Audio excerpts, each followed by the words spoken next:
السلام عليكم ورحمة الله وبركاته. الحمد لله والصلاة والسلام على رسول الله وعلى آله وصحبه ومن والاه أما بعد. أعوذ بالله من الشيطان الرجيم. بسم الله الرحمن الرحيم. فاعلم أنه لا إله إلا الله. সম্মানিত দর্শক শ্রোতা সকলকে আমাদের প্রীতি শুভেচ্ছা ও মোবারকবাদ জানিয়ে শুরু করছি আহলান ওয়া সাহলান ওয়া মারহাবান বিকুম। সম্মানিত প্রিয় ভাই ও বোনেরা, আজকে আমরা অত্যন্ত একটি গুরুত্বপূর্ণ বিষয়ে আলোচনা করব এবং আপনাদের সাথে মত বিনিময় করব ইনশাআল্লাহ। যারা আমাদের সাথে থাকবেন, প্রশ্ন করবেন, তাদের প্রশ্নের উত্তর আমরা দিব ইনশাআল্লাহ। আজকে যে বিষয়টি নিয়ে আমরা আলোচনা করতে চাই সেটি হলো আকীদার গুরুত্ব ও পরিচয়। আপনাদের প্রশ্নগুলো আপনার এই বিষয়ের আমাদের কাছে পাঠিয়ে দিবেন, আমরা ইনশাআল্লাহ আপনাদের সঠিক উত্তর দেওয়ার চেষ্টা করব ইনশাআল্লাহ। প্রথমে আমরা শুরু করি আকীদার গুরুত্ব।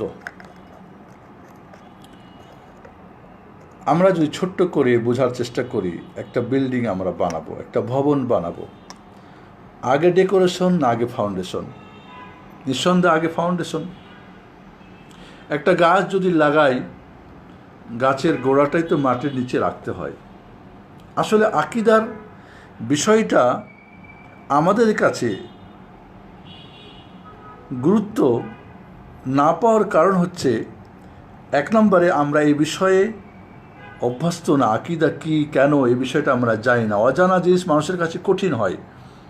দুই নম্বর কারণ, শয়তান চায় না একজন মানুষের আকীদা মানহাজ সঠিক হয়ে যাক। আর এখানে যদি ফাউন্ডেশন ঠিক হয়ে যায় তাহলে ওর কাছে আর শয়তানের কোনো আসার পথ থাকে না, থাকলেও সে দুর্বল। আমরা আগে ফাউন্ডেশন করি, তারপরে ডেকোরেশন হয়। আমরা আজকাল ডেকোরেশন নিয়ে অনেকে ব্যস্ত হই, ফাউন্ডেশনের কোনো খবর নেই। আমরা দাড়ি লম্বা নিয়ে নামাজ করি ইত্যাদি ইত্যাদি, বাট কিসের ভিত্তিতে হবে, এর আকীদাটা, ফাউন্ডেশনটা কী হবে, আমরা অনেক সময় এর গুরুত্ব দেই না। আকীদা বা ফাউন্ডেশন দেখা যায় না, আর যা দেখা যায় না মাটির নিচে থাকে, ওটার কি প্রয়োজন? যদি 100 তলা ভবন বানাবেন, 20 তলা ভবন বানাবেন, মাটির নিচে খরচ করার কি দরকার? ওখানে তো আমি থাকবো না, ওখানে তো পয়সা পাবো না। আমার তো উপরের ডেকোরেশন দরকার, আমার উপরের দরকার। তাহলে তো আপনার ওই ভবন টিকবে না। আজ আকীদা বুঝতে হলে আমাদেরকে কয়েকটা পয়েন্ট আমাদের জানা দরকার। প্রথমত, আকীদা শব্দটির অর্থ কী? আকীদা আকদ থেকে। আকদ মানে হচ্ছে কি? বন্ধন। আকদ মানে হচ্ছে বন্ধন। সেই বন্ধন কিন্তু দুই প্রকার হয়। আমাদের গ্রাম্য ভাষায় বলে, একটা হলো কি মরা গিরা, আর একটা হলো কি ফসকা গিরা। যদি আপনি একটাকে ধরি, আমরা আপনাকে বোঝানোর জন্যে, এই একটা দেখতে পাচ্ছেন সুতা, একে যদি আমরা এভাবে পেঁচাই দিই, একটা গিরা দিই, এই গিরাটা যত টানবেন তত শক্ত হবে, মরা গিরা। এটা কিন্তু আকদ বলে না, এই আকদ বলে এটাই হলো কি, এই গিরাটা যত টানবেন তত এটা শক্ত হবে, মজবুত হবে। বাট আরেকটা গিরা আছে যেটাকে ফসকা গিরা বলে।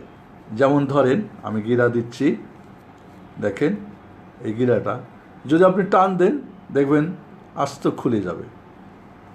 আকীদা হলো কি মরা গিরা। সেটা হচ্ছে যে আকদ একটা বন্ধন, শক্ত বন্ধন, যেটা খুলিবার না, কখনোই খুলিবে না। সেটা অ্যাটম বম দিয়েও, কুড়াল দিয়েও, আর কোনো মহাশক্তি পরাশক্তি দিয়ে একে খোলার কোনো সুযোগ নেই। এই গিরা বন্ধন হয়ে যাবে এই বন্ধন আর জীবনই খুলবে না। সেই আকদ, সেই আকিদা, সেই বন্ধন কার সাথে? মহান রব্বুল আলামিনের সাথে। বিশ্বাস ইমানের সাথে, ইমানের মাঝের বন্ধন, ইমানের বন্ধন, আল্লাহর সাথে বন্ধন, রাসূলের সাথে বন্ধন, দ্বীনের সাথে বন্ধন, আখিরাতের সাথে সম্পর্ক বন্ধন। একটা ছেলে আর একটা মেয়ের যখন বিয়ে হয়, আকদনামা বলি আমরা। আকদ মানে কি? বন্ধন দেওয়া হয়। এদের যত সুখ দুঃখ, যত জীবন, এদের দাম্পত্য জীবন যত বেশি হবে, ততই তাদের বন্ধনটা মজবুত হবে। এজন্য বন্ধুরা, তাহলে আমরা বুঝি যে একটা গিফট যখন দেওয়া হয়, দুইটা জিনিসের জোড় দেওয়া হয়, বন্ধন করে দেওয়া হয়, এটা যত বেশি মজবুত হবে তত সেটা বেশি কার্যকর হবে।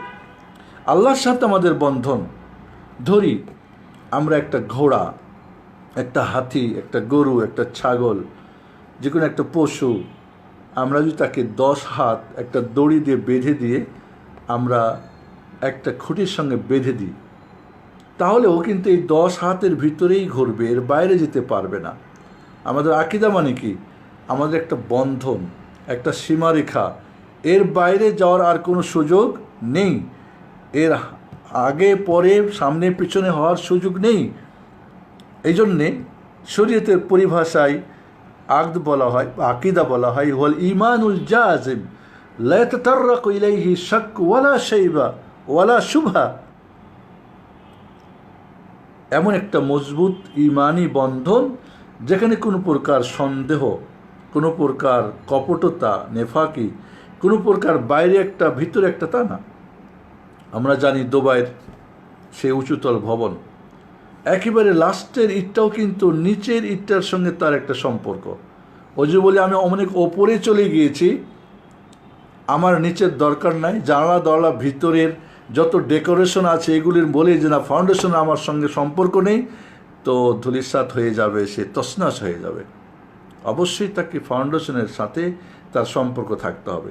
এজন্য বন্ধুরা, আকীদা এটা হলো মেইন জিনিস, মূল জিনিস।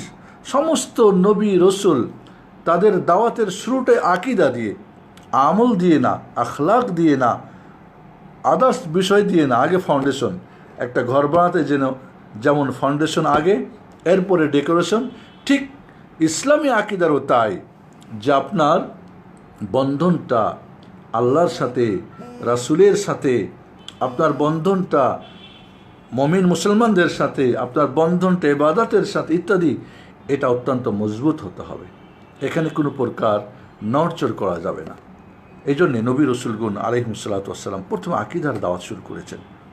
কুলু লা ইলাহা ইল্লাল্লাহ ইয়া আইয়ুহান নাস কুলু লা ইলাহা ইল্লাল্লাহ। মুহাম্মদুর রাসূলুল্লাহ দেখবেন কোরআনে, মা ইয়া কওমি মা লাকুম মিন ইলাহিন গায়রুল্লাহ, মা লাকুম মিন ইলাহিন গায়রুল্লাহ উ'বুদুল্লাহ ওয়াত্তাকু।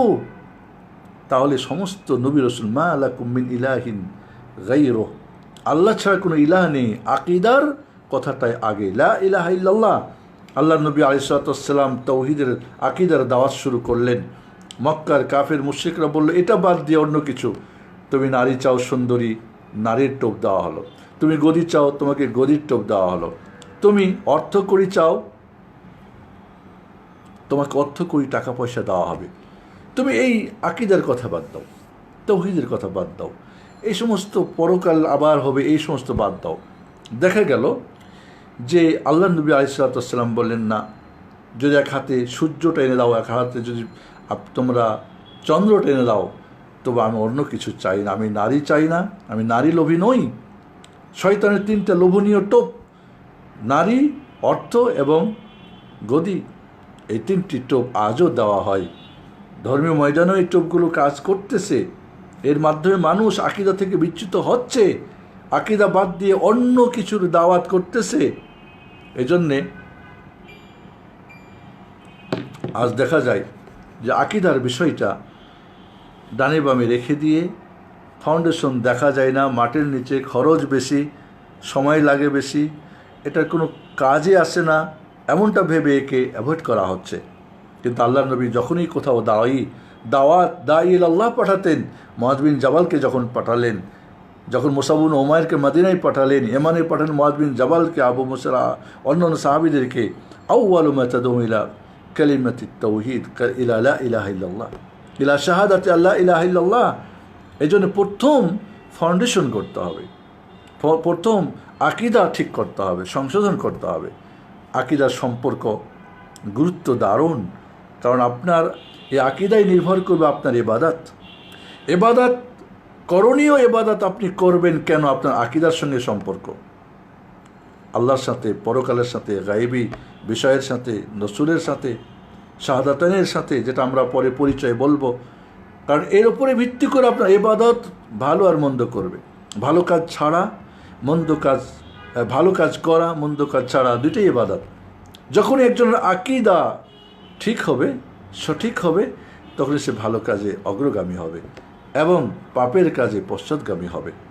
কিন্তু আজ যখন আকিদা নাই, বাহ্যিক কিছু নিয়ে আমরা ব্যস্ত, তখন কিন্তু মানুষ ভালো কাজ ছাড়তেও যেমন কিছু মনে করে না, পাপের কাজ করতেও কিছু মনে করে না। আকিদাই তার বলে দিবে রাসূলের সঙ্গে সম্পর্ক।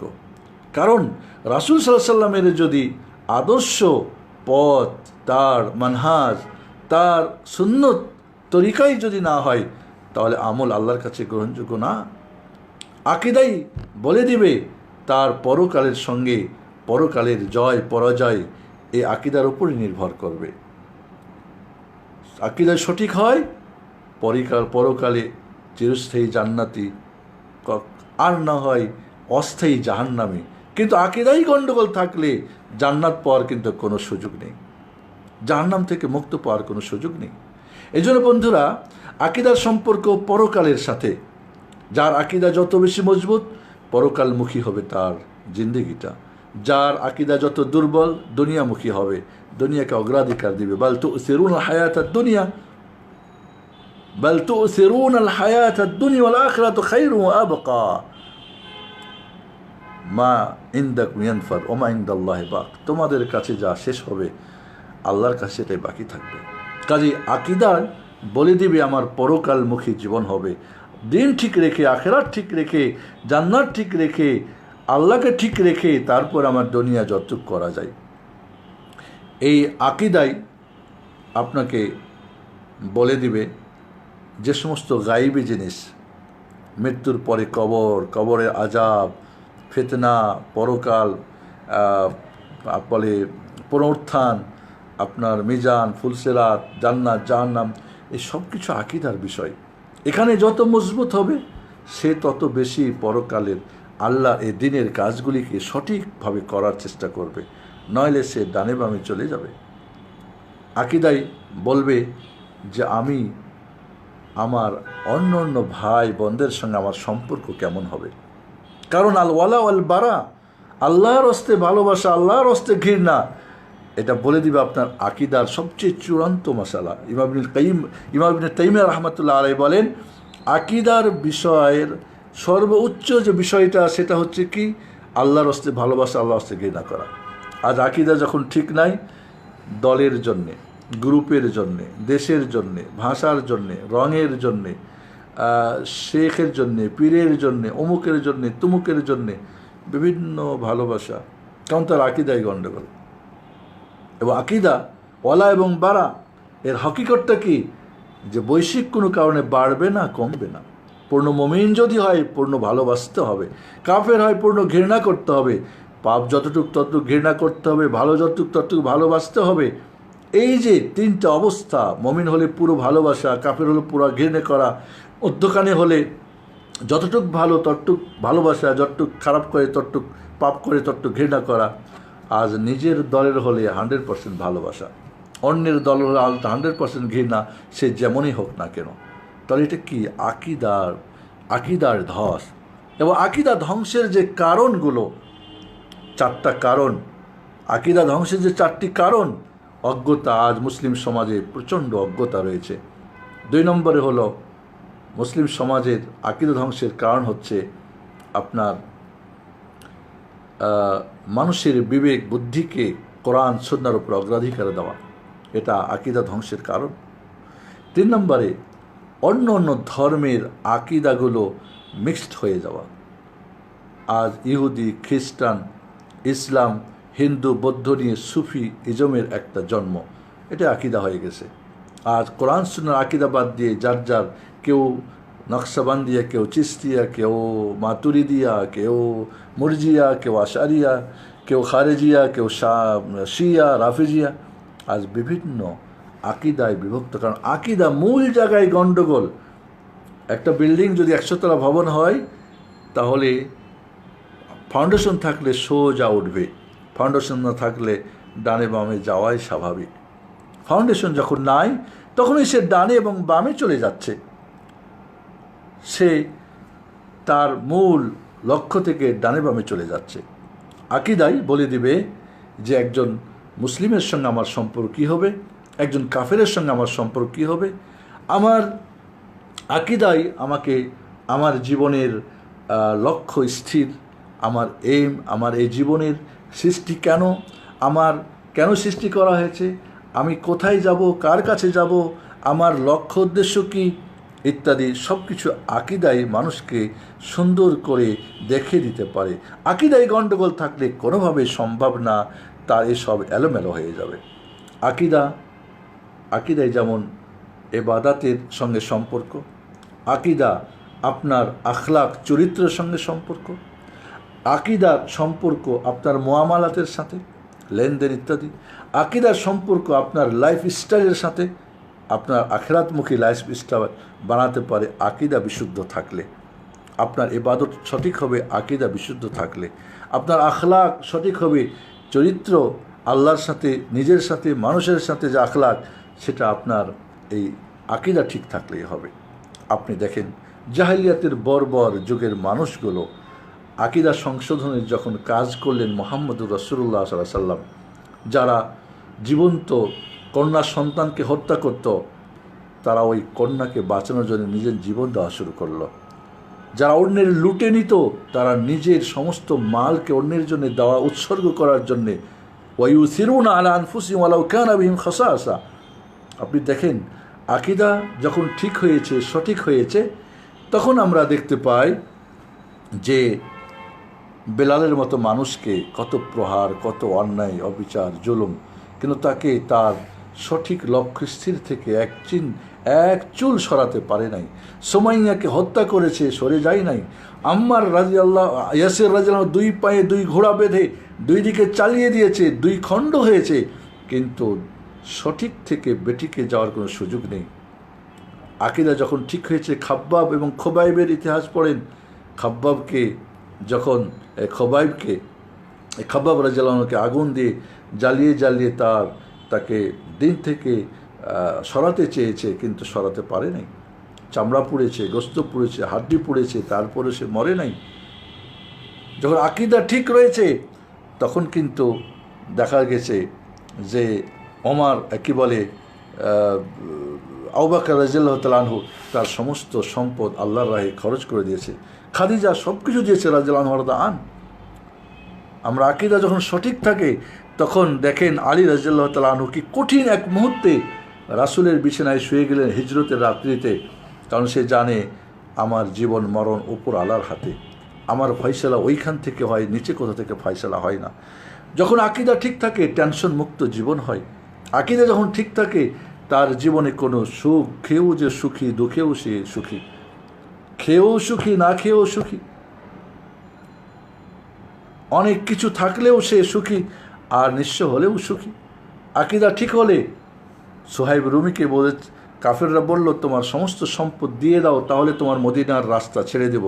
বলে ঠিক আছে, যাও, সব নিয়ে নাও, ছেড়ে দাও। রিক্ত হস্তে মহাজির হজরত করলেন, তার কোনো আফসোস নেই। আজ আমরা একটুতে আফসোস করি, একটুতে ভেঙে পড়ি, একটুতে টেনশন করি, একটুতে একে দোষায় ওকে দোষায়। আজ আমাদের জীবনের শুধু টেনশন আর টেনশন। আমাদের জীবনে আজ অশান্তি। করোনা এসেছে, আরে করোনা তো একটা কারণ, সাবাব, মুসাব্বাব আপনি যাকে আক্রান্ত হচ্ছে, আর মুসাব্বিব যিনি এই আক্রান্ত করেন। তা আপনার আকিদা যদি ঠিক থাকে, এত টেনশন কিসের? আমাকে সাবধান থাকতে বলা হয়েছে, আমি মাস্ক পরবো, আমি এটা ওটা, আমি দূরত্ব বজায়, আমি যাব না, আমি ইত্যাদি। আপনাকে কোয়ারেন্টাইনে থাকতে বলা হয়েছে, আইসোলেশন ইত্যাদি। কিন্তু আপনার এই না, করোনার ভয়ে মানুষ এখন কি হয়েছে, এক শ্রেণীর মানুষ করোনা কিছুই মনে করছে না, আরেকজন মানুষ করোনার জন্য যেন জীবন শেষ। না, মুমিনরা তাদের ব্যালেন্সের জীবন, আকীদা ঠিক থাকলে একটা ব্যালেন্সের জীবন তৈরি হয়, না বাড়াবাড়ি না ছাড়াছাড়ি। করোনা এসেছে, আল্লাহর পক্ষ থেকে আযাব, তওবা করি বেশি করে, তওবা ইস্তেগফার করি, দান খয়রাত করি, আমরা বেশি করে আমর বিল মারুফ করি, সৎ কাজের আদেশ, অসৎ কাজের নিষেধ করি, আমরা দান খয়রাত করি, আপদ বিপদ দূরের আল্লাহর কাছে দোয়া করি। এরপরে যদি ফায়সালা হয়, কারণ তিনি মুসাব্বিব, তিনি এই কারণ দাতা। সাবাব করোনা, করোনা একটা কারণ, এটা সংক্রামক কারণ, কিন্তু সংক্রামক কাউর কাছে মধ্যে হবে যতক্ষণ পর্যন্ত সংক্রামককারী আল্লাহ যতক্ষণ পর্যন্ত নির্দেশ না করবেন, অনুমতি না দিবেন, ততক্ষণ পর্যন্ত করবে না। এই জন্য দেখা গেছে সাধারণ মানুষ কই, আজ আমরা আমাদের আকীদা ঠিক না থাকার কারণে কত দলে বিভক্ত, কত দলে বিভক্ত। একটা মেয়ের যখন একটা ছেলের সঙ্গে আগদ হয়, তো একজনকেই তো স্বামী মনে করে, একজনকেই তো স্ত্রী মনে করে। আজ আমরা মনে করছি আমাদের আল্লাহ, বলছি আল্লাহ, কিন্তু আমাদের সম্পর্ক কতজনের সাথে, আমরা কতজনের কাছে গিয়ে ধর্ণা দিচ্ছি, কতজনের কাছে আমরা মাথা পাচ্ছি, কতজনের কাছে আমরা চাচ্ছি, কতজনকে মনে করছে দিতে পারে, নিতে পারে, বাবারে তোর দরবারে কেউ না খালি হাতে। এই যে আমাদের আকীদার ধস, আজ এত দল কেন, এত মত কেন, এত পথ কেন? আকীদার ধস। এমন রাখবেন, যারা সহি আকীদার মানুষ, তারা আকীদার কথা বলবে, তারা আহকামের কথা বলবে, তারা গুরুত্ব দিবে। কারণ প্রতিটি মানুষের আকীদা জানা ফরজ, আহকাম জানা ফরজ। তফসির যদি না জানেন, আরবি ভাষা না শিখেন, সিরাত না পড়েন, আপনি সমস্যা নেই। যদি দেখবেন বাতিল ফিরকারা কেসা কাহিনী ফজিলত অমুক তুমুক নিয়ে ব্যস্ত, আকীদার ডানে আকীদাকে এড়িয়ে এড়িয়ে চলবে। আকীদার বিষয়ে এদের কোনো বই পাবেন না, আলোচনা পাবেন না, এরা শুধু ডানে বামে চলবে। এই জন্য বন্ধুরা, অত্যন্ত আজকে একটা গুরুত্বপূর্ণ বিষয়, যেটা আমাদের আজ গ্লোবাল পিস ফাউন্ডেশনের পক্ষ থেকে আমাদের কি বলে আসিফ আনোয়ার ভাই যে বিষয়টা দিয়েছেন, অত্যন্ত গুরুত্বপূর্ণ। পুরো জীবনটা আকীদার সঙ্গে সম্পর্ক। একটা 100-150 তলা ভবন, যেমন প্রতিটি ইট নিচের ফাউন্ডেশনের সঙ্গে তার সম্পর্ক, ঠিক আপনার জীবনের সব দিকগুলি আকীদার সঙ্গে সম্পর্ক। তাহলে আকীদার গুরুত্ব আমাদের জীবনে, আকীদা ঠিক হলেই ইবাদত ঠিক, আকীদা ঠিক হলেই আপনার আখলাক চরিত্র ঠিক, আকীদা ঠিক হলেই আপনার মুআমালা ঠিক। আজকে মুআমালাতে বোঝা যায় বাঙালি বাংলাদেশি মুআমালা 2-4 লেনদেন গেলে বোঝা যায় কি অবস্থা। এই জন্য বন্ধুরা, আজ আকীদার ধস, আজ অজ্ঞতা। আমি বলেছি আকীদার ধ্বংসের 4টা কারণের কথা বলছিলাম। একটা হলো জাহালাত, অজ্ঞতা। একটা হলো আমাদের অন্য অন্য আকীদার সংমিশ্রণ। 3 নম্বরে আকীদা সম্পর্কে আমরা গাফিল, এ ব্যাপারে আমাদের কোনো নেই, সচেতন না। আর 4 নম্বরে হলো নিজের বিবেক বুদ্ধিকে কোরআন সুন্নাহর উপর অগ্রাধিকার দেওয়া। আজ এই 4টা কারণ 100% আমাদের মাঝে, মুসলমানদের মাঝে, বেশিরভাগ মুসলমানদের মাঝে কাজ করতেছে। এই জন্য আমি বলবো যে আকীদা আগে ঠিক করেন, আগে ফাউন্ডেশন দেন, তারপরে বিল্ডিং বানান, তারপরে কি আপনাকে ডেকোরেশন করেন। আমরা দাড়ি নিয়ে ব্যস্ত, আমি বলছি না দাড়ির গুরুত্ব নেই, আমরা জুব্বা গুব্বা নিয়ে ব্যস্ত, আমরা বাহ্যিক যেটা মানুষ দেখবে সেটা নিয়ে ব্যস্ত, বাট যেটা আল্লাহ দেখবেন অন্তর্জামিন আলিম বিজাতি স্বরূপ, সেটা আমাদের কোনো গুরুত্ব নেই। এই জন্য বন্ধুরা, আকীদার বিষয়টাকে আমাদের জীবনের সব ক্ষেত্রের সঙ্গে সম্পর্ক। স্বামী আর স্ত্রীর ইজাব কবুল হয়েছে, দুজনে একটা সম্পর্ক হয়েছে, এই 40 বছর, 50 বছর, 60 বছর, প্রতিটি মুহূর্তেই ওই যে ইজাবার কবুল, স্বামী আর স্ত্রীর যে একটা বন্ধন হয়েছে, এই বন্ধনের সঙ্গে কিন্তু সম্পর্ক। ভালো কাজ করলেও, মন্দ কাজ ছাড়লেও, সংসারে সুখে দুঃখে, ঠিক মহান রব্বুল আলামিনের সাথে আমরা যে আকদ, আমাদের আল্লাহর সাথে যে আমাদের একটা গভীর সম্পর্ক হবে, ঈমানি সম্পর্ক, যে কোনো সন্দেহ থাকবে না, সংশয় থাকবে না, কোনো কপটতা থাকবে না, বাইরে একটা ভিতরে একটা থাকবে না। এটা কিন্তু আমাদের জীবনের সব কিছুর সাথে, ইবাদতের সাথে, আখলাকের সাথে, মুআমালার সাথে, আমাদের ওয়ালা বাড়ার সাথে, আমাদের সৎ কাজের আদেশ অসৎ কাজের নিষেধের সাথে, আমাদের প্রতিটি মুহূর্ত, প্রতিটি কাজকর্ম, সব কিছুর সঙ্গে সম্পর্ক আকীদা। আর এই জন্যে আকীদার গুরুত্ব অধিক। আজ আমাদের ভ্রাতৃত্বের বন্ধন কেন দুর্বল? আকিদা দুর্বল। আমাদের ইবাদত কেন দুর্বল? আকিদা দুর্বল। আমাদের আখলাক কেন আজ আমাদের মুসলমানদের আখলাক চরিত্র ক্যারেক্টার দেখে অন্যরা হাসি পায়? আমাদের আকিদায় ধ্বংস, আকিদা সমস্যা। এই জন্য মুহাম্মদুর রাসূলুল্লাহ সাল্লাল্লাহু আলাইহি ওয়াসাল্লাম যাদের আকিদা সংশোধন করে, যে মানুষগুলিকে বর্বর যুগের মানুষগুলো, খুন খারাপের মানুষগুলো, মদ পান যাদের ছিল নিত্যদিনের, যাদের চুরি ডাকাতি হানাহানি, বড়রা ছোটদেরকে জীবন্ত কি বলে মেয়ে শিশুকে হত্যা করা, যারা মূর্তি পূজা করতো 360টা, এত বিবেকহীন। ওমর রাদিয়াল্লাহু তাআলা আনহু হাসতেন খুব। কেন হাসতেন? বললেন যে জাহেলিয়াতের জামানায় খেজুর দিয়ে মূর্তি বানাতাম, খোদা বানাতাম, সফরে নিয়ে যেতাম, ও আমাকে হেফাজত করবে। খিদা লাগলে তার কান টেনে খেতাম, নাক কেনে, সব খেতে খেতে পুরো খোদা রেখায় শেষ করতাম। কত বড় বিবেকহীন! একজন মানুষের আকিদা ঠিক না থাকলে সে পিএইচডি করা হোক, ডাক্তার হোক, ইঞ্জিনিয়ার হোক, আর যে যতই বুদ্ধিমান হোক, বৈজ্ঞানিক হোক, সে সবচেয়েতে মূর্খ। সে যে কোনো ধরনের অন্যায় কাজ করতে পারে, যে কোনো ধরনের ভালো কাজকে মন্দ বলতে পারে, মন্দকে ভালো বলতে পারে, যে কোনো অপকর্মে সে লিপ্ত হতে পারে, কারণ তার অরিজিনাল বিবেক বুদ্ধি বলে কোনো জিনিস নেই, যেটা দিয়ে সে সত্যিকারে ভালো মন্দকে বিবেচনা করবে। এজন্য প্রিয় ভাই বোনেরা, আপনাদেরকে বলবো যে আকিদার গুরুত্ব, এই বিষয়টা বুঝিয়ে আমি এই অল্প সময়ে শেষ করতে পারবো না। চলুন আকিদার পরিচয়। আকিদা মানে কি? আমরা আগে বলেছি যে খুব শক্ত দৃঢ় ঈমান, যেখানে কোনো সন্দেহ, কোনো কপটতা, কোনো দুর্বলতা, কোনো সেখানে কিছু থাকবে না। আর আপনারা জানেন ফাউন্ডেশন বানালে কী করতে হয়? ঘরের একটা ফাউন্ডেশন বানাতে সময় লাগে বেশি, পাথর দিতে হয়, মশলা দিতে হয় বেশি, কাজ সময় লাগে, ইঞ্জিনিয়ার লাগে। ওপরের ডেকোরেশন কিন্তু কেউ বানাতে পারে, রাজমিস্ত্রি গাড়তে পারে, লেবাররা করতে পারে, বাস ফাউন্ডেশনের জন্যে অনেক সময় লাগে, ইঞ্জিনিয়ার লাগে। শর্ট আপনার কি এখানে তার মাটি টেস্ট করতে হয়, ইত্যাদি ইত্যাদি বিষয়গুলো। তাই এই জন্য আমরা বলবো যে আকিদাকে এড়িয়ে যারা এই ডানে বামে বুঝবেন তারা বাতিল। যারা আকিদার গুরুত্ব দিচ্ছে না তারা বুঝতে হবে তারা বাতিল ফিরকা, কোনো সন্দেহ নেই। এই জন্য বন্ধুরা আকিদার বিষয়টাকে গুরুত্ব দিতে হবে, জানার চেষ্টা করতে। আকিদার পরিচয় সংক্ষিপ্তভাবে আমরা পরিচয় দিই। আকিদা পরিচয় শাহাদাতাইন, যেটা আশহাদু আল্লাহ ইলাহা ইল্লাল্লাহ ও আশহাদু আন্না মুহাম্মাদ রাসূলুল্লাহর সঙ্গে, এবং এর যে দাবির সঙ্গে এর সম্পর্ক। আশহাদু আল্লাহ ইলাহা ইল্লাল্লাহ মানে কি? আমি সাক্ষ্য দিচ্ছি আল্লাহ ছাড়া সত্য কোনো মাবুদ নেই। অর্থাৎ আমার জীবনের যা কিছু করণীয় বর্জনীয় কার জন্যে? উপরওয়ালার জন্য। আমার জীবন, আমার মরণ, কুলিন্না সলাতি অনুসিক ও মাহিয়া মুহাম্মাদ ইল্লাহ রাব্বিল আলামিন।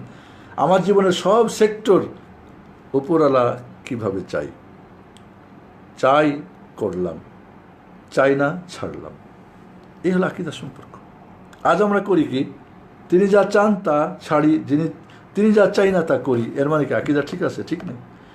আর এই যে আল্লাহর জন্য আমি করব ছাড়বো, একটা তার পদ্ধতি লাগবে, একটা প্ল্যান লাগবে। কোনটা করব, কোনটা ছাড়বো, কিভাবে, কোন পর্যায়ে, কোনটা সিরিয়াসলি, কোনটা নর্মালি ইত্যাদি। সেটাই হচ্ছে কি ওয়াশহাদু আন্না মুহাম্মাদ রাসূলুল্লাহ। যে মুহাম্মদ সাল্লাল্লাহু আলাইহি ওয়াসাল্লাম সাক্ষ্য দিচ্ছি তিনি একমাত্র আল্লাহ রাসূল, তিনিই রিসালাত, তার কাছে এসেছে। তার পদ্ধতি ছাড়া আমার কোনো করণীয় নেই, বর্জনীয় নেই। কী দাঁড়ালো? আমার জীবনের সব কিছু করণীয় বর্জনীয় একমাত্র আল্লাহর জন্যে। আমার জীবনের সব কিছু করণীয় বর্জনীয় পদ্ধতি শুধুমাত্র মুহাম্মদুর রাসূলুল্লাহর তরিকা, ব্যাস। এটা আমরা কয়জন করেছি?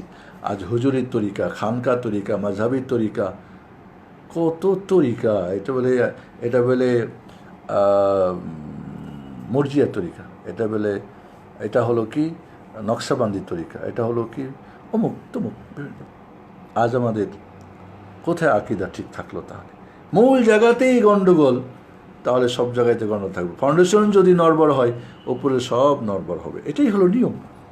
আকিদার সম্পর্ক, ইমানের 6টি যে রকন রয়েছে, আল্লাহর প্রতি ইমান, ফেরেশতাদের প্রতি ইমান, আসমানি কিতাবসমূহের প্রতি ইমান, নবী রাসূলগণের প্রতি ইমান, ভাগ্যের কি বলে পরকালের প্রতি ইমান, এবং ভাগ্যের ভালো মন্দের প্রতি ইমান। আমরা মনে করি আমানতু বিল্লাহ মালাইকাতি কুতুবি ওয়া রুসুলি পড়ে নিলাম, হয়ে গেল না। যখনই বলবেন আমানতু বিল্লাহ, তখন 4টা জিনিস আপনার প্রতি ফরজ হয়ে যাবে। আল্লাহর অস্তিত্বের প্রতি ইমান আনা, আল্লাহর উলুহিয়াতের, আপনারকে আল্লাহর রুবুবিয়াত আমার জীবনে যা কিছু ঘটে গেছে, ঘটছে, ঘটবে, সব কিছু ওইখান থেকেই কন্ট্রোল হয়, আর কেউ করতে পারে না। এটা রুবুবিয়তের প্রতি ঈমান। আসমা ও সিফাত, আল্লাহ রাব্বুল আলামিন সুন্দর নাম ও গুণাবলী, অর্থাৎ আমার জীবনের যা প্রয়োজন সেগুলি দেওয়ার মতো গুণ পরিপূর্ণ, কামিল গুণ সমপূর্ণ তিনি, তার সব পাওয়ার আছে। আমার দরকার ক্ষমা, তিনি আল গাফফার। দরকার দয়া, তিনি আর রহমান। আমার সন্তান দরকার, তিনি ওয়াহাব। রিজিক দরকার, তিনি আর রাজ্জাক। তাহলে আমার জীবনে যা দরকার সবই তিনি দিতে পারেন। আমি যা চাই না তা বন্ধ করতে পারেন। ইব্রাহিম আলাইহিসসালামকে আগুনে জ্বালাতে পারে নাই নমরুদ, পেরেছে? পারে নাই। মূসা আলাইহিসসালামকে ফেরাউন মারতে পারছে? পারেনি, পারেনি। মুহাম্মদুর রাসূলুল্লাহ সাল্লাল্লাহু আলাইহি ওয়াসাল্লামকে 100 যুবকের হাতে তরবারি দিয়ে হিজরতের রাত্রিতে হত্যা করতে পারছে? পারেনি। তাহলে তার রক্ষা করার পাওয়ার আছে। তাহলে আমার জীবনে যা দরকার তা যে দিতে পারেন, আর যা দরকার না বন্ধ করতে পারেন, তারই তো দরকার আমার, তারই তো সঙ্গে আমার সম্পর্ক থাকা দরকার। তাহলে তিনি যদি আমার রব, আমার জীবনের যা কিছু হয়েছে, হচ্ছে, হবে, সবই তিনি আমাকে দেন। আমার জীবনে যা প্রয়োজন তার দেওয়ার মতো তার গুণ আছে, হ্যাঁ, যা প্রয়োজন না সেটাকে বন্ধ করার তার ক্ষমতা আছে। তাহলে আমি এখন কার ইবাদত করব? একমাত্র আল্লাহ সুবহানাহু ওয়া তাআলা। তারই আমি গোলাম, তারই আমি দাস, তারই আমার জীবনের সব কিছু তার জন্যেই। আমার ঘুম তার জন্যে, আমার জিকির, আজকার, ইবাদত, আমার দুনিয়ার যা কিছু করব আমি সবই তার জন্য, তাকে খুশি করার জন্য। যা কিছু ছাড়বো তাকে খুশি করার জন্যে। তাহলে বন্ধুরা, যখন বলছে আমানতু বিল্লাহ, তাহলে আল্লাহকে এক অস্তিত্ব তার মেনে নেওয়া, আল্লাহর রুবুবিয়তকে মেনে নেওয়া, আসমা সিফাতকে মেনে নেওয়া, আল্লাহর উলুহিয়তকে মেনে নেওয়া। এইভাবে যখন মালায়েকাতি বলবেন তখন ফেরেশতা সম্পর্কে, নবী বলবেন, নবী ইত্যাদি। আমরা তাহলে ঈমানের যে 6টা রুকন রয়েছে, এই 6টা রুকন আকীদার সঙ্গে সম্পর্ক। এছাড়া বিশেষ করে পরকাল, মৃত্যু, কবর, তার ফিতনা, তারপরে পুনরুত্থান, এরপরে নাসর হাসর, এরপরে কিয়ামত, এরপর জান্নাত, জাহান্নাম, মিজান, ফুলসিরাত ইত্যাদি ইত্যাদি। এগুলো সব গায়বী জিনিস। আখেরাতের কি বলে, কিয়ামতের যে কুবরা এবং সুগরার আলামত। আজ আমরা মসজিদ কি বলে মাহাদি নিয়ে ব্যস্ত হয়ে যাচ্ছি, যেখানে সেখানে মাহাদি বের হয়ে যাচ্ছে। আকীদা কোথায় আমাদের? মাহাদি আসবে কখন, কোনটার পরে, কেমনে? যেগুলি গায়েবী জিনিস, গায়েবী, যা কোনো মিডিয়া ছাড়া, মাধ্যম ছাড়া অতীত, বর্তমান, ভবিষ্যতে জানা যায় না। এগুলি গায়েবী জিনিস। এটা একমাত্র আল্লাহর সঙ্গে, আল্লাহ জানেন, আর কেউ জানে না। আজকে গায়েব আল্লাহও জানেন, পীরও জানে, অমুক জানে, নবী জানে। এগুলো কিসের আকীদা? তাহলে গায়েবী বিষয়গুলো, অদৃশ্যের বিষয়গুলো, এটা আকীদার সঙ্গে সম্পর্ক। আকীদার সঙ্গে সম্পর্ক আমাদের আল্লাহ, রাসূল এবং দিন সম্পর্কে, আল্লাহ সম্পর্কে, রাসূল সম্পর্কে যে জ্ঞান, এটা আকীদার সঙ্গে সম্পর্ক। এটা নড়বড়া হলে হবে না, এটাকে মজবুত হতে হবে, স্ট্রং হতে হবে। তাহলে আকীদাকে আমরা শাহাদাতাইনের সাথে যে জিনিসগুলো আসে, আল্লাহর যে হক, রাসূলের হক, আল্লাহর হক দুইটি, একটা নেগেটিভ, একটা পজিটিভ। শিরক নেগেটিভ, লা ইলাহা, শিরকের সঙ্গে আমার কোনো সম্পর্ক নেই। ইল্লাল্লাহ, তাওহীদ, তার পজিটিভ হক। মুহাম্মদ রাসূলুল্লাহ, মুহাম্মদ যে কোনো মুহাম্মদ, কিন্তু রাসূলুল্লাহ একজনই, মুহাম্মদ ইবনে আবদুল্লাহ ইবনে আব্দুল মুত্তালিব। তাহলে একমাত্রই আমার জীবনের যা কিছু করবো ছাড়বো আল্লাহর জন্যে, শুধুমাত্র একটাই তরিকা, মুহাম্মদ সাল্লাল্লাহু আলাইহি সাল্লামের। অন্য সমস্ত মুহাম্মদ, সে যেই মুহাম্মদই হোক না কেন, মুহাম্মদ বলতে আমরা বলছি মানুষ, যেই মানুষই হোক, আবু বকর হোক, উসমান, যদি রাসূলের তরিকার বিপরীত তারা গ্রহণযোগ্য হবে না। আজকে আকীদার ধস আমাদের নেমেছে, আকীদার যে বিপর্যয় ঘটেছে, আকীদার গুরুত্ব আমাদের নেই, আকীদার যে বিষয়গুলো, মূল বিষয়গুলো আমরা জানি না। একটা মানুষ যদি আকীদা ঠিক থাকে, মারা যায়, জাহান্নাম গেলেও জান্নাত যাবে। কিন্তু আকীদায় যদি গড়বড় থাকে তাহলে তো কিছুই হবে না। আবু জাহল, আবু লাহাবরা হজ করতো, ওমরা করতো, আকিকা কুরবানি দিত। কেন তারা মূর্তি পূজা করতো? কারণ তাদের ফাউন্ডেশন গড়বড়। কেন আমরা পীরের দরবারে, কেন বলছি খাজার তোর দরবারে কেন তাবিজ ঝুলাচ্ছি, কেন আজ বিভিন্ন জায়গায় দৌড়াচ্ছি, কেন এত আমাদের বিপদ আপদ? সব কিছু আকীদার সমস্যা। এই জন্য বন্ধুরা, আমি আগে যদিও আমাদের আসিফ ভাই 1.5 ঘন্টার সময় বেঁধে দিয়েছিলেন, আমি বললাম 1 ঘন্টার মধ্যে শেষ করার চেষ্টা করব, কারণ বেশি লম্বা আলোচনা করলেই যে ভালো তা না। আমি বলবো আবারও যে আমাদের আকীদার গুরুত্ব দেন, কারণ এর সম্পর্ক আপনার জীবনের সব, আল্লাহর সঙ্গে যে সম্পর্ক, রাসূলের সঙ্গে সম্পর্ক, দ্বীনের সঙ্গে সম্পর্ক, পরকালের সঙ্গে সম্পর্ক, ইবাদত, আপনার আখলাক, আপনার মুআমালাত, আপনার লাইফ স্টাইল, বিশেষ করে 5টা জিনিস। যখন আপনার আকীদা ঠিক হবে তখন 4টা জিনিস ঠিক হবে। আপনার ইবাদত ঠিক হবে, আপনার আখলাক চরিত্র ঠিক হবে, আপনার লাইফ স্টাইল সুলুক ঠিক হবে, আপনার মুআমালা ঠিক হবে। আজ আমাদের সব গড়বড়, ইবাদতও গড়বড়, চরিত্র গড়বড়, মুআমালাতও গড়বড়, আমাদের কি বলে লাইফ স্টাইল তো দুনিয়া নিয়ে ব্যস্ত আমরা। কেন? কারণ আকীদার গড়বড়। আজকে আমাদের জীবনে আমি বলেছি মুমিনদের সাথে আমার সম্পর্ক কী হবে, কাফেরের সাথে কী হবে, পাপী মুসলমানের সঙ্গে কী হবে, মুনাফিকের সঙ্গে কী হবে, কার কী হক, কেমনি কী ইত্যাদি সব কিছু আকীদার সঙ্গে নির্ভর করছে। তাহলে আমার জীবনের সব কিছুই আকীদার সঙ্গে সম্পর্ক। যেমন আবারও বলছি, একটা বিল্ডিং যেমন তার ফাউন্ডেশনের সঙ্গে 150 তলা 160 তলা ভবন, পুরো ভবনটা তার ফাউন্ডেশনের তার কী রয়েছে, সম্পর্ক রয়েছে একটার পর একটা। ঠিক আমার জীবনের সব কিছু আকীদার সঙ্গে সম্পর্ক। কাজে আকীদাকে আমরা ডানে বামে রেখে আপনি সারা জিন্দেগি মুখে লম্বা দাড়ি ঠিক আছে, আপনার বড় জুব্বা গুব্বা, হজ আর উমরা, জিকির আজকার, এটা ওটা সব ঠিক আছে, কিন্তু আকীদায় গণ্ডগোল, জান্নাত যাওয়ার কোনো সুযোগ নেই।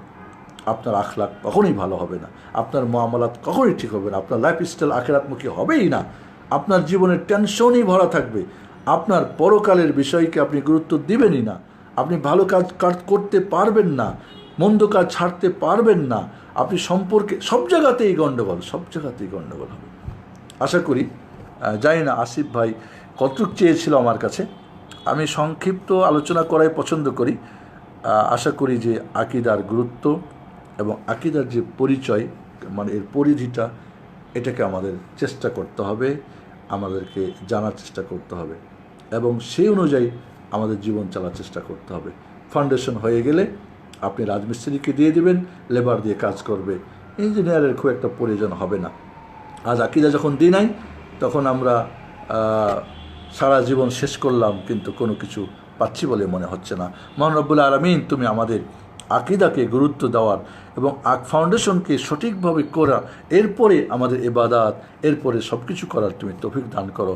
আর আকীদার এই যে পরিচয় বলেছি, যে জিনিসগুলি আকীদার সঙ্গে সম্পর্ক, এই জিনিসগুলিকে আমরা জানার চেষ্টা করি। এক ভাই প্রশ্ন করেছেন, আমরা এখন প্রশ্ন উত্তরে যাব ইনশাআল্লাহ। আশা করি আপনাদের প্রশ্ন যারা এখন আছেন তারা করবেন। এখানে এক ভাই প্রশ্ন করেছেন আকীদা বিষয়ে কী কী বই পড়ব। অনেকে সালাম দিয়েছেন, ওয়ালাইকুম আসসালাম ওয়া রাহমাতুল্লাহি ওয়া বারাকাতুহু। আকীদা ঠিক করতে কী কী বই পড়তে হবে, আমাদের প্রশ্ন করেছেন মোহাম্মদ সানাউল হক ভাই। আসলে বড় বড় স্কলাররা যে সমস্ত আকীদার বই লিখেছেন, সেই বইগুলি যখন অনুবাদ করা হয় এবং সাধারণ মানুষ পড়েন, তখন খুব একটা ভালো বোঝেন না, কারণ আকীদা কঠিন জিনিস, অপরিচিত জিনিস, এবং আরবি থেকে বাংলাতে সেটা প্রকাশ করাও একটু কঠিন। অনেক সময় অনুবাদ হারফি, শব্দে শব্দে অনুবাদ হয়, যার ফলে বিষয়টা অনেক কঠিন দেখেছি। আমি বলবো যে আকীদাকে জানার জন্যে সহজভাবে যে বইগুলি লেখা হয়েছে, সেই বইগুলিকে পড়ার চেষ্টা করতে হবে। সহজ ভাষায় যে বইগুলো অনুবাদ হয়েছে, আকীদা তাহাবিয়া রয়েছে, ওয়াসিতিয়া রয়েছে, এছাড়াও শেখ মোহাম্মদ আব্দুল ওয়াহাবের কিতাবুত তাওহীদ রয়েছে। আমি মনে করি একটা বই তবে ক্লাস আকারে, প্রশিক্ষণ আকারে পড়ার চেষ্টা করেন। একা একাই পড়ে খুব ভালো বুঝবেন না, কোনো ভালো টিচারের কাছে নিয়মিত ক্লাস করেন বা শোনেন, তাহলে দেখা যাবে আকীদা আমি মনে করব সহজ ভাষায়। এবং তাওহীদ, আমরা অনেকেই তাওহীদ কাকে বলে বলতে পারি না, সহজ ভাষায় বলতে পারি না। আকীদার মূল তো হচ্ছে তাওহীদ। তাওহীদ আমরা জিজ্ঞেস করলে অনেক সময় ভালো করে বলতে পারি না, খুব সহজ করে বলতে পারি না।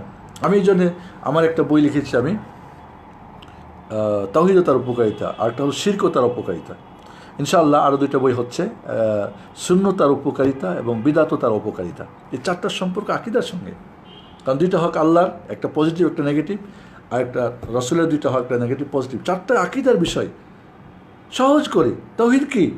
আল্লাহকে তার কাজে, নামে গুণে বৈশিষ্ট্যে একক জানা, মানা, বিশ্বাস করা এবং বান্দার সমস্ত ইবাদত একমাত্র আল্লাহর জন্য করা। তাহলে আকীদা জানা যেমন ফরজ, বিশ্বাস করা ফরজ, মানাও ফরজ। আকীদা আমরা জানিও না, বিশ্বাসের ক্ষেত্রেও গড়বড়, মানার ক্ষেত্রেও গড়বড়। এটা কেমন হলো? তো তিনটা জিনিস জানলে হবে না, বিশ্বাস করতে হবে, বিশ্বাস করলে হবে না, বাস্তবতা নিয়ে আসতে হবে, তাহলেই না সেটা কাজে আসবে। তো এই জন্যে আমরা আকীদার বিষয়টাকে, যে বিষয়টা আমি বলবো, যেখানে আছেন বা অনলাইনে বা কোথাও, যে খুব সহজ ভাষায় যে বইগুলি আকীদার উপরে লেখা, এই বইগুলি পড়ার চেষ্টা করেন। বা কিতাবুত তাওহীদ সাধারণ মানুষের জন্য, যারা একটু শিক্ষিত তারা হয়তো, এখন অনুবাদ হয়েছে আকীদা তাহাবিয়া, আকীদা ওয়াসিতিয়া, শেখুল ইসলাম মোহাম্মদ বিন আব্দুল ওয়াহাবের কিতাবুত তাওহীদ, শেখ সালেহ ফাওজানের কিতাবুত তাওহীদ, এই বইগুলিকে পড়ার চেষ্টা করতে এবং অক্ষর অক্ষরে পড়তে হবে। শুধু পড়ে গেলে হবে না, কারণ আমরা সুনাভানের বই পড়া অভ্যস্ত, আমরা ফাজাইল আমল পড়া অভ্যস্ত, আমরা ওই সমস্ত ফাজাইল কী বলে আপনার নিয়ামুল কোরআন পড়তে অভ্যস্ত, আমরা এই সহজ বই কিস্সা কাহিনী না, এগুলি খুব সহজে পড়া যায়, বোঝা যায়। বাট আকীদা এমন একটা জিনিস যে অনেক কঠিন। এই জন্যে বড় বড় যারা শেখ আছেন তাদের কোনো ক্লাস থাকলে, দার্স থাকলে নিয়মিত পড়ার চেষ্টা করেন। এভাবে আমি বলবো যে শুধু বই না, বইটাকে বুঝিয়ে নেওয়ার মতো একজন ভালো টিচার আপনি নির্বাচন করে পড়ুন, তাহলে আকীদা বুঝবেন। তাছাড়া বই পড়ে আমার মনে হয় না যে কেউ আকীদা ভালো করে বুঝতে পারবেন। আসিফ ভাই প্রশ্ন করেছেন, কারো শাইখের কাছে আলোচ্য বিষয়। আচ্ছা, প্রশ্ন থাকলে প্রশ্ন করেন বা কমেন্ট। আকীদা কি ঠিক থাকলেও আমল কম হলে পরিত্রাণ পাওয়া যাবে কি? জি, সানাউল হক ভাইয়ের আরেকটা প্রশ্ন। আকীদা যদি ঠিক থাকে, মান কানা আখিরু কালামিহি লা ইলাহা দাখালাল জান্নাহ, লা ইলাহা পড়ে মারা গেলে জান্নাত। কারণ কি? তার আকীদার সহি আকীদার পরে মারা গেছে। যারা পরিমাণ ইমান থাকলেও জান্নাত যাবে, কারণ কি? তার আকীদা ঠিক ছিল। তাকে যদি সে জাহান্নামে যায়ও, বড় বড় পাপ আল্লাহর ইচ্ছাধীন, তিনি চাইলে ক্ষমা করে ডিরেক্ট আপনাকে জান্নাত দেবেন, আর না চাইলে আযাব দিয়ে কিন্তু একদিন জান্নাত যাবে। কিন্তু আকীদাই যদি দশ থাকে, আকীদা কি ফানাফিল্লাহ, আকীদা কি নুরুন নবী, আকীদা কি আউলিয়া, কি হায়াতুন নবী, হায়াতুল আউলিয়া, আল হাইয়ুল কাইয়ুম আল্লাহ। আপনি বলছেন হাইয়ুল কাইয়ুম এখন পীর সাহেব, নবী সাহেব, অমুক সাহেব, কি আকীদা? ফানাফিল্লাহ, খালিক মাখলুক সব একাকার হয়ে যায়, এটা কোন আকীদা? এই আকীদা তো ফেরাউনেরও ছিল না, এই আকীদা তো ইবলিস শয়তানেরও না, এটা কোন আকীদা? তাহলে আপনি যখন আকীদার ব্যাপারে গড়বড়, আকীদা আজকে দেখা যাচ্ছে কোরআন মানে হাদিস মানে না, হাদিস মানে বিভিন্ন, আজ মানুষ জাল হাদিস বর্ণনা করছে, কেন? তার আকীদা গড়বড়। সে যদি জানতো যে রেসালাতের দায়িত্ব শুধু মুহাম্মদ সাল্লাল্লাহু আলাইহি সাল্লাম, তাহলে কোনো পীর বুজুর্গ মাসে কোনো হুজুর বুজুর্গের কিছু বলার অধিকার নেই, তাহলে সে কোনো কথা বলতো না। সব আকীদার গড়বড়। এজন্যে বলবো আকীদা যদি ঠিক থাকে, আমার আকীদা কোনটা? কোন আকীদা?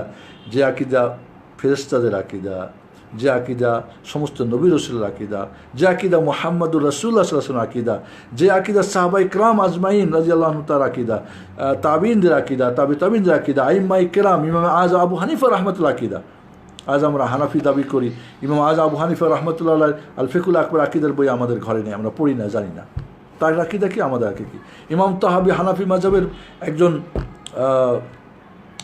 আপনার অত্যন্ত অভিজ্ঞ এবং তার বইপত্র অনেক আছে, সে গ্রহণযোগ্য এবং হানাফি মাযহাবের একজন গোড়পত্য বলা যেতে পারে, তার আকীদার বই আমরা জানি না, পড়ি না। আমরা কোথায় মাতুরিদি, কোথায়কার মিক্সড, মুরজিয়া, মাতুরিদিয়া, আশারিয়া, সুফিয়া সব মিলে আমরা একটা বানাই নিয়ে বলছি আকীদা। এটা কখনো হয় না। এই জন্য বলবো যে হ্যাঁ, আকীদা যদি ঠিক থাকে, আমল কমও হয়, আপনি ইনশাআল্লাহ একদিন না একদিন যাবেনই, ইনশাআল্লাহ আপনি পরিত্রাণ পাবেন। ওয়ালাইকুম আসসালাম ওয়া রাহমাতুল্লাহি ওয়া বারাকাতুহু। শফিকুল ইসলাম ভাই সালাম বলেছেন, অনেকে সালাম বলেছেন। সানাউল হক ভাইয়ের একটা প্রশ্ন, জীবিত ব্যক্তির কাছে সাহায্য চাওয়া হলে আকীদায় সমস্যা হবে কি? যদি সেই সাহায্যটা ওই ব্যক্তি দেওয়ার ক্ষমতা রাখে, আপনি 5,000 টাকা ধার নেবেন, বলবেন আমার এই মাথায় উঠাই দাও, অমুকে আমাকে মারতে আসছে, তুমি আমাকে আমার পাশে দাঁড়াও, অমুকে টাকা দেয় না, চলো আমার সঙ্গে টাকাটা উঠিয়ে দাও, প্লিজ তোমার কলমটা দাও। মানুষের সাধ্যের ভিতরে যেটা সেটা আপনি তার কাছে সাহায্য চাইবেন, কোনো সমস্যা নেই। বাট যেটা মানুষের সাহায্যের বাইরে, সন্তান চাইবেন, রিজিক চাইবেন, ভালো মন্দ থেকে বাঁচার অশিলা করবেন না, সেটা একমাত্র আল্লাহর। তাহলে জীবিত ব্যক্তির সাহায্য চাওয়া যাবে তার যেগুলো দেওয়ার মতো কি রয়েছে, সামর্থ্য রয়েছে। বাকি যেটা সামর্থ্য নেই সেটা আপনি চাইতে পারবেন না। বলো আমার পাপ করেছি, গুনাহ মাফ করে দাও, গুনাহ মাফ করবে আল্লাহ। আপনি অসুস্থ, তুমি আমাকে ভালো করে দাও, না, ভালো করবেন আল্লাহ। সন্তান হয় না, কাটকে দেবেন আল্লাহ। তাহলে আপনি যেটা মানুষের দেওয়ার মতো ক্ষমতা রয়েছে, মানে সুযোগ রয়েছে, তার কাছে চাইতে পারেন, এই সাহায্য চাওয়াতে সমস্যা। কিন্তু যেটা আল্লাহ ছাড়া কেউ দিতে পারে না সেটা মানুষের কাছে চাইবেন, সেটাই হবে কি আকীদা বিরোধী কাজ, সেটাই হবে আপনার সমস্যা। আব্দুর রহিম ভাই,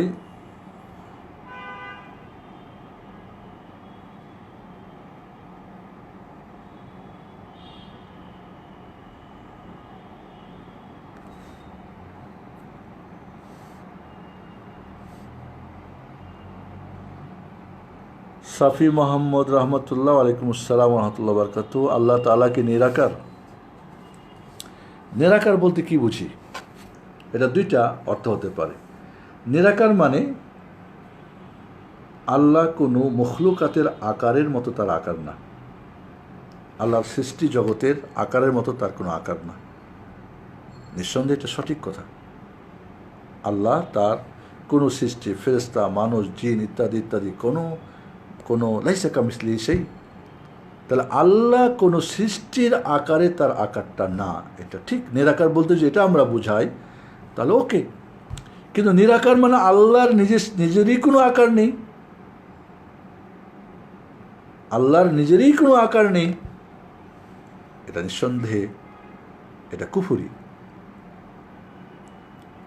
এটা কারণ আল্লাহকে অস্বীকার করা।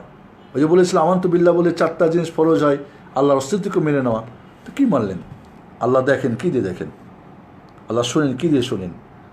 আল্লাহর হাতের কথা, পায়ের কথা ইত্যাদি যেগুলো আছে সবগুলি তার আল্লাহর মতো। যেহেতু কোনো সৃষ্টিজীবের মতো তিনি না, তো তিনি তার মতো, তার জন্য যেমন উপযুক্ত, তিনি যে মহান তার মতো তিনি শোনেন তার মতো। তাহলে আল্লাহর নিজস্ব আকার রয়েছে, সৃষ্টির আকারের মতো তার কোনো আকার না। এই জন্য নিরাকার শব্দটা বলতে যদি আমরা বুঝি যে আল্লাহ রব্বুল আলামিন কোনো সৃষ্টির আকারের মতো না, তাহলে তো ওকে। বাকি আল্লাহর নিজেরই কোনো আকার নেই, এটা সম্পূর্ণ ভিত্তিহীন, এটা কুফরি পর্যায়ের পাপ এবং এটা বাতিল আকীদার কোনো সন্দেহ নেই। কাজেই আমরা নিঃসন্দেহে প্রতিটি মুসলিম আমরা জানি যে না, আল্লাহ তার নিজের আকার আছে, তিনি তার কোনো সৃষ্টির আকার তার আকার নেই, আকার না। আল্লাহর হাত আল্লাহর মতো, আল্লাহর কান আল্লাহর মতো। যদি সৃষ্টিজীবের যদি একটা আরেকটার সঙ্গে পার্থক্য হয়, হাতির কান আমার কান কি সমান? আমার বলি আর পাখির বলি সমান? আমার দেখা আর কি বলে ওই শকুন পাখির দেখা সমান? আল্লাহর, আমি গাছে উঠি কিভাবে, বাঁদর কিভাবে ওঠে, আমার চলা সাপের চলা আর বাঘের চলা সমান? তাহলে সৃষ্টির মাঝে কত পার্থক্য! তাহলে স্রষ্টা আর সৃষ্টির মধ্যে কোনো মিল নেই। আল্লাহ বলছেন লাইসা কামিসলি শাই, আল্লাহর মতো কিছু নেই। আল্লাহ বলেন আল্লাহ নেই, আল্লাহর কোনো রূপ নেই, আল্লাহর রূপের মতো কোনো রূপ নেই, তিনি তার মতো। তাহলে আল্লাহ তার আকারের কথা স্বীকার করছে, ওহ সামিউল বাসির, তিনি শোনেন, তিনি দেখেন। তাহলে মহান রব্বুল আলামিন, আমরা আল্লাহ রব্বুল আলামিনকে, নিরাকার শব্দটা আমাদের দেশে এটা অবশ্য বাতিলদের থেকে এসেছে। নিরাকার বলতে আল্লাহর কিছুই নেই, তাহলে আল্লাহর অস্তিত্বকে অস্বীকার করলেন। এই জন্যে আমরা যখন বলবো যে আল্লাহ নিরাকার, তখন আমরা এটাই যে আল্লাহ রব্বুল আলামিন কোনো সৃষ্টির মতো তার কোনো আকার না। তাহলে ঠিক আছে, ইনশাআল্লাহ এমনই বিশ্বাস আমরা করব। আর এই শব্দটা বলারই কেমন প্রয়োজন? এটা কোথাও আছে? আল্লাহ নিরাকার এই শব্দটা কি কোরআনে আছে না হাদিসে আছে? কোন কে আছে? তো কেন আমরা শব্দটা ব্যবহার করব? আল্লাহর সিফাত আছে, আমরা মানি।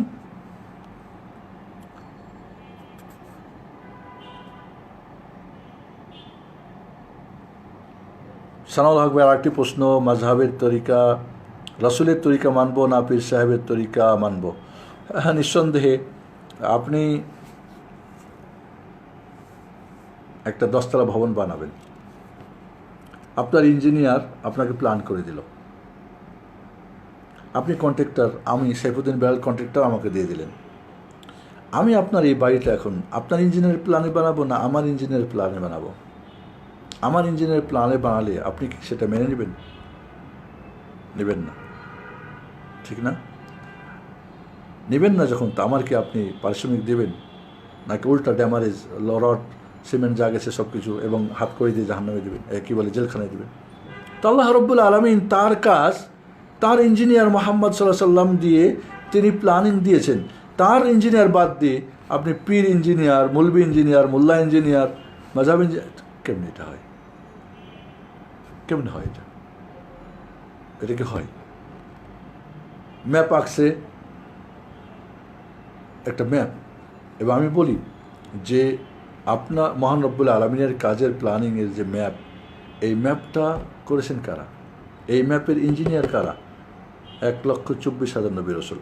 এবং ফাইনাল কপি যিনি, যেটাকে লাস্ট আর কোনো এটা নো চেঞ্জেবল, বাড়াও যাবে না কমাও যাবে না, যিনি করে সিল মোহর মেরেছেন, খাতমুন নবুয়া লাগাই দিয়েছেন, তিনি মুহাম্মদ সাল্লাল্লাহু আলাইহি ওয়াসাল্লাম। এরপরে পীরের এখানে কি? এই জন্য বন্ধুরা এটা খুব দুঃখজনক। শাফি মোহাম্মদ রহমতুল্লাহ ভাই বলছে, আল্লাহ তাআলা কি সর্বত্র বিরাজমান? এই কথাটারও দুইটি অর্থ। আল্লাহ তাআলা সর্বত্র বিরাজমান বলতে যদি আপনি আল্লাহর পাওয়ার, আল্লাহর কুওয়াত, আল্লাহর দৃষ্টি, আল্লাহর শক্তি, আল্লাহর দয়া, আল্লাহর সব কিছু, তো সর্বত্র বিরাজমান, কোনো সন্দেহ নেই। আর যদি বলেন যে আল্লাহ নিজেই তার সত্তা সর্বত্র বিরাজমান, তাহলে এটা বাতিল আকীদা।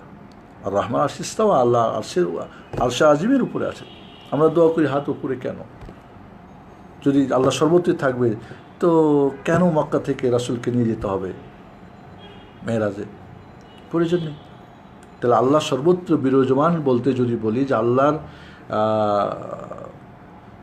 কি বলে দৃষ্টিশক্তি, তার পাওয়ার শক্তি, তার রহমত, তার দেওয়ানো ইত্যাদি সব সর্বত্র আছে, সব জায়গাতে তিনি দিতে পারেন, দেখতে পারেন, শুনতে পারেন সব কিছু, তাহলে ওকে। বাকি আল্লাহর সত্তাই সর্বত্র বিরাজমান, এটা বাতিল। ইমাম আযম আবু হানিফা রাহমাতুল্লাহ আলাইহিকে জিজ্ঞেস করা হয়েছিল যে একজন মানুষ আল্লাহ আরশে আজিমে আছেন এ কথা বিশ্বাস না করলে তার ব্যাপারে আপনার হুকুম কি? বলে ফাকাদ কাফার, কুফরি করল। বলে সে যদি বলে আমি জানি না আল্লাহ কোথায়, বলে সেটাও কুফরি করল, কারণ জানাও ফরজ। আমি আগে বলেছি জানা ফরজ, মানা ফরজ। হ্যাঁ, জানা ফরজ, বিশ্বাস করা ফরজ, মানাও ফরজ। কাজে আল্লাহ সর্বত্র বিরাজমান, যেটা আমাদের দেশে মানে সাধারণ মানুষের কাছে আল্লাহ সব জায়গায় আছে, যদি আল্লাহর সত্তা মনে করে তাহলে এটা অবশ্যই বাতিল আকীদা, কোনো সন্দেহ নেই।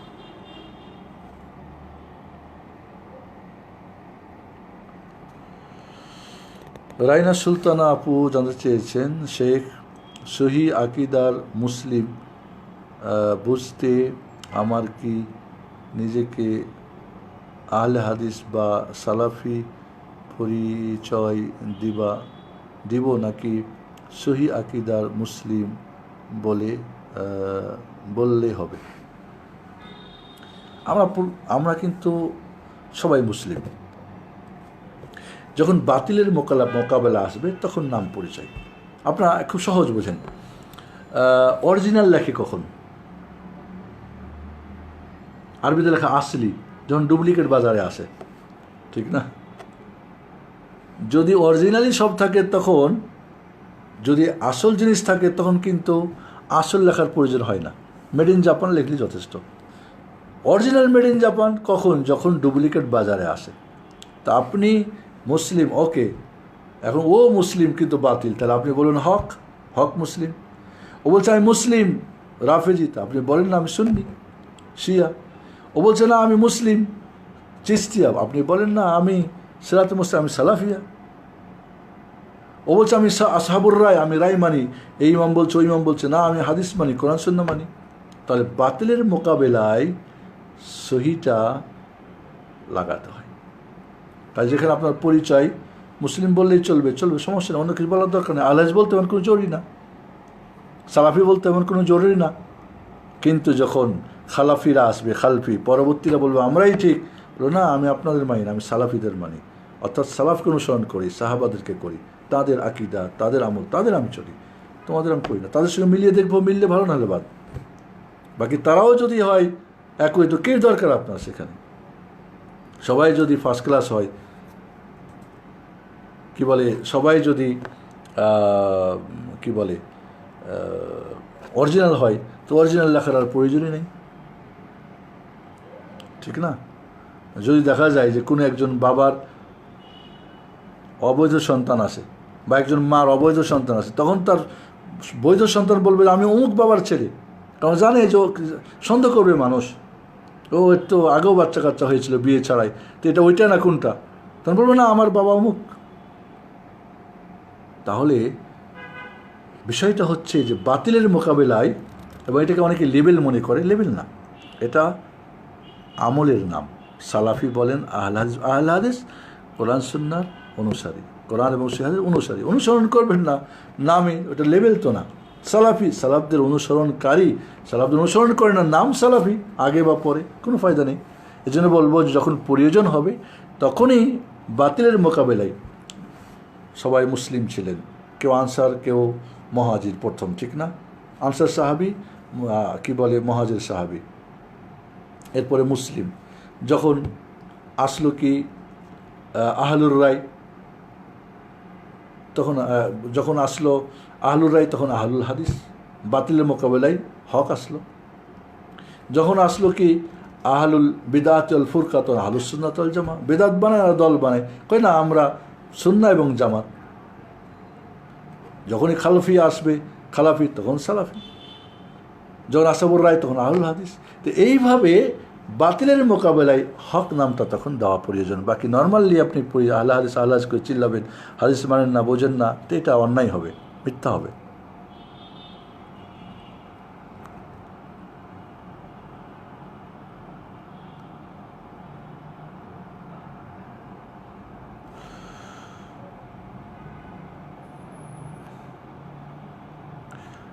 আবদুল্লাহ জাহাঙ্গীর স্যারের ইসলামী আকিদা, জি, সুন্দর বই, পড়তে পারেন। জি,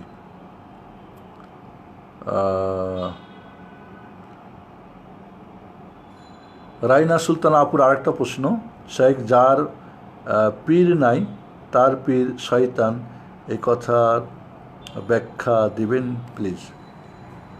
পীর ব্যবসা তো শুরু হলো, পীর শব্দটা ফার্সি, আমাদের দিন তো মেড ইন অ্যারাবিক, ঠিক না?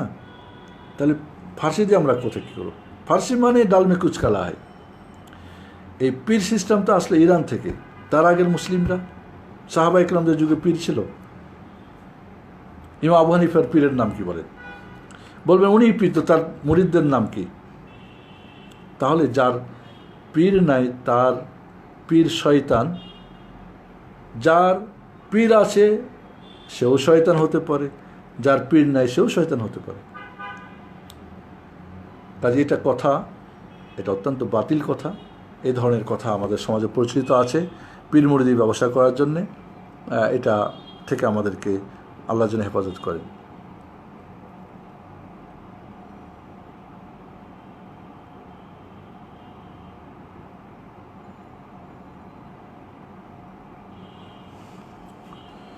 কি লিখেছেন?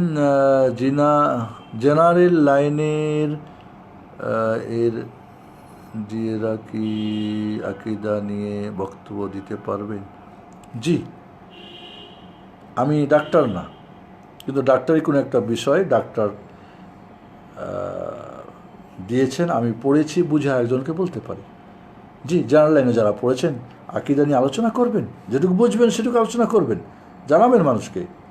দুর্জয় রহমান নীরব, ওয়ালাইকুম আসসালাম রহমতুল্লাহ বরকাতু। শেখ, আমার প্রশ্ন, আমার ছেলের আকিকা দিয়ে নাম রেখেছি দুর্জয় রহমান নীরব, পরে জানতে পারি এটা শরীয়ত সম্মত নয়, এটা শিরক হয়ে যাবে, এক্ষেত্রে আমার কি করণীয়, কী হবে, মতামত দিন যাতে আল্লাহ রহমত উপকারী হতে পারে। উপযুক্ত স্বামী হওয়ার পরেই বিয়ে করা উচিত, উপযুক্ত বাবা হওয়ার পরে সন্তান নেওয়া উচিত, এবং মোটামুটি এই বিষয়গুলি জানা দরকার বাবা এবং মাকে। ভুল হতেই পারে, দুর্জয় রহমান নীরব এরকম নাম ঠিক না, আপনি আব্দুর রহমান নাম রেখে দেবেন, আকিকা আবার করতে হবে না ইনশাআল্লাহ। আল্লাহর কাছে সবচেয়ে প্রিয় আব্দুর রহমান, সেটা রেখে দেবেন ইনশাআল্লাহ। রিনা সুলতান আপু মাশাআল্লাহ অনেক প্রশ্ন করছেন, বারাকাল্লাহ ফিক। মেয়েরা বিয়েতে দাওয়াত দেওয়া বা দাওয়াত খাওয়া কি জায়েজ? মেয়ের বিয়েতে দাওয়াত দেওয়া, অলিমা হবে ছেলের বাড়িতে, মেয়ের বাড়িতে কোনো অলিমা নেই, খাওয়া দাওয়া নেই।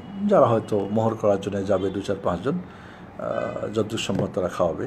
আত্মীয়স্বজন যদি হয়, বিয়ে হচ্ছে, একটা মেয়ের বিয়ে, আসো আমরা ছেলের সঙ্গে বিয়ে হচ্ছে, এরকম দাওয়াত দিয়ে তার খাওয়াতে পারে। কিন্তু বিয়ের দাওয়াত বলতে যেটা আমাদের, যে মেয়ের বাড়িতে অনুষ্ঠান হবে, বরযাত্রী এত যাবে, এই আইটেম খাওয়া দেবে ইত্যাদি ইত্যাদি, এমন যদি অন্যায় সেখানে যাবেন না, সেই দাওয়াত গ্রহণ করবেন না।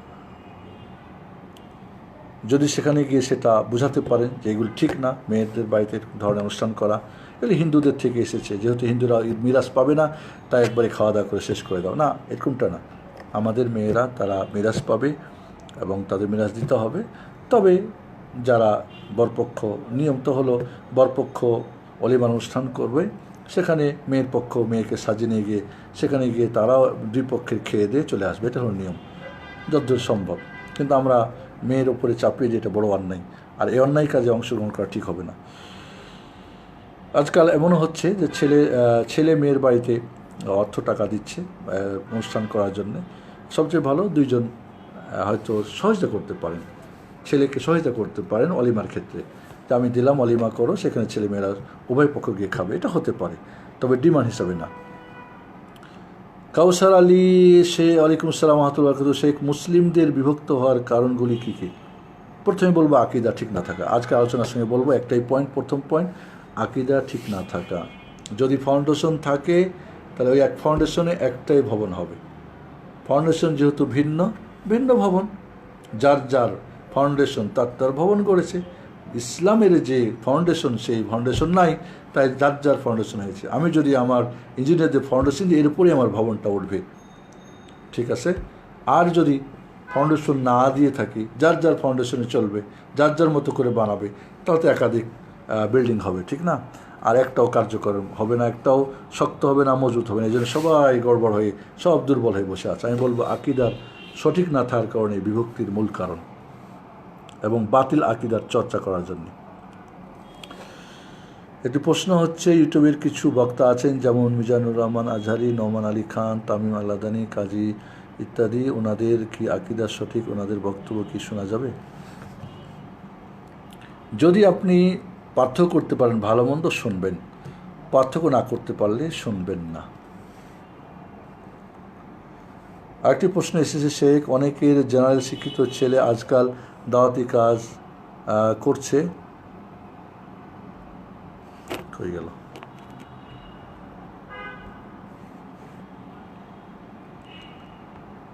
তাদের আকিদা ও দাওয়াতি কাজের ব্যাপারে কিছু পরামর্শ। প্রথমে বলবো যে আপনি যা সঠিক যদি জানেন, আগে নিজে সঠিকটা জানবেন, জানার যেমন প্রয়োজন, আপনি নিজে আমল করবেন। অন্যকে সঠিকভাবে জানানোর পদ্ধতিও জানতে হবে। ডাক্তারি পড়লে কিন্তু হয় না, ডাক্তারি শিখতেও হয়। ডাক্তারি না শিখে কেউ ডাক্তারি না পড়ে কেউ ডাক্তারি করে, অন্যায়। আবার ডাক্তারি পড়েছে ইন্টার্নি করে নাই, তাহলে সেটাও অন্যায়। ইন্টার্নি করেই যদি বড় বড় চিকিৎসা করে, তাহলে সেটাও অন্যায়। তাই আমি বলবো আপনি যতটুকু জেনেছেন সঠিক, ততটুকু আপনি দাওয়াত করবেন। আপনাকে বলবো আগে আপনি কনফার্ম হবেন, জিজ্ঞাসা করে নেবেন। কোনো বিশ্বস্ত বই হলে হ্যাঁ কনফার্ম আপনি বুঝেছেন, বুঝের মধ্যে ভুল হতে পারে, একজনকে যদি আপনি যাচাই বাছাই করে নেন। টিচার দরকার। আপনি মনে রাখবেন, অনেক বড় বড় পণ্ডিত যারা টিচার ছাড়া পণ্ডিত হয়েছে, এরা বহু বাতিল দিয়ে ভরে দিয়েছে হকের নামে, ঠিক আছে। নিজের জ্ঞান বুদ্ধিকে কোরআন সুন্নাহর উপর চালিয়ে দিয়েছে, আবার বাতিল ফেরকাদের প্রভাবে প্রভাবিত হয়েছে। এরকম বহু পণ্ডিতরা, তাদের লেখা তফসির আছে, তাদের বহু বইপত্র আছে, কিন্তু তারা বাতিলে চলে গেছে, কারণ তাদের টিচার নেই। এই জন্য আমি বলবো যে যারা শিক্ষিত ভাইদেরকে বলবো, টিচার আপনি করেন। ডক্টর জাকির নায়েক জানেন যে ওনার অনেকগুলো মাদানী শেখ আছে, সব বিষয়ে ওনাকে রেডি করে দেন, সেগুলিভাবে তিনি করেন। তো এই জন্যে আমরা অবশ্যই শরণাপন্ন হব রব্বানি আলেমদের কাছ থেকে, যাচাই বাছাই করে নেব, ঠিক করে নেব এটা ঠিক আছে কিনা। হতে পারে আপনার বুঝে ভুল, হতে পারে বই ঠিক লিখেছেন, আপনি বুঝতে ভুল করেছেন। এজন্য বলবো টিচার লাগবে, জরুরি।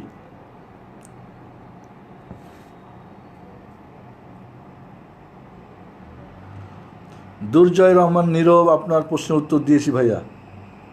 আপনি আব্দুর রহমান নাম রেখে দেবেন,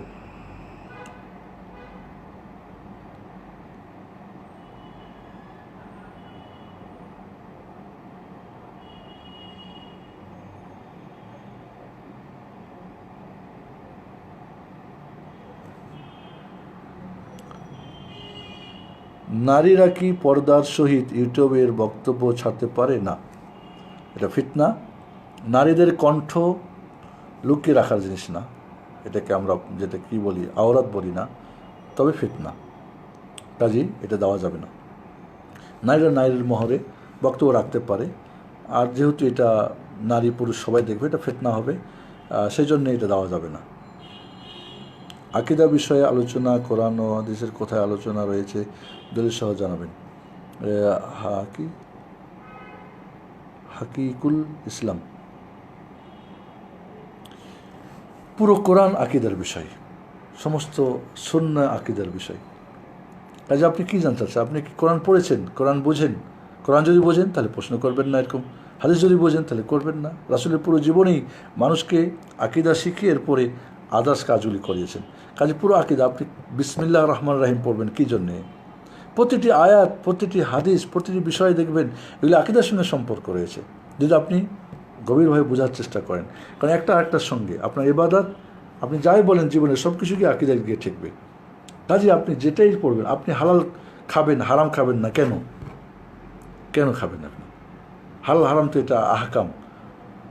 আপনি সালাত আদায় করবেন, তো নামাজ উঠা বসা, ফরজ ওয়াজিব সুন্নত, কেন? সবই তো আকীদার সঙ্গে সম্পর্ক।